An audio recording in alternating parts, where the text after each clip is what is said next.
And it sounds like a lot of this is about modulating the strength and sort of the spatial specificity of the response to define boundaries in a very specific way. So for example, you mentioned that there could be commensal bacteria in the gut, and you want them in the gut, on the inside. You don't want them to cross to the other side of the lumen, and the immune system will actually detect this quite specifically and modulate the magnitude of its reaction to sort of contain the bacteria where it's supposed to be.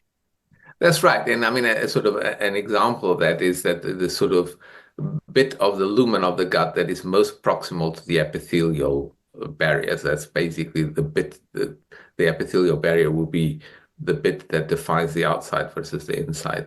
That area that is in the hoop side, if you will, the luminal side, but closest to the epithelial barrier, has actually got this thick mucus that prevents bacteria from penetrating. It's physically more difficult for bacteria to get close to the epithelial layer.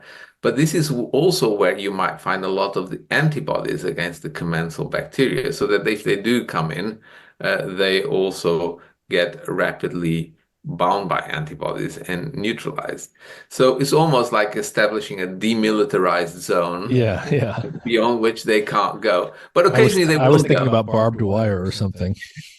Yes, yes. Yeah. Although barbed wire and gut don't quite go together, but yes, it's sort of what you're doing is you're monitoring the sort of ability of bacteria to get beyond that and become invasive, and before you want to bring out the big guns. Mhm.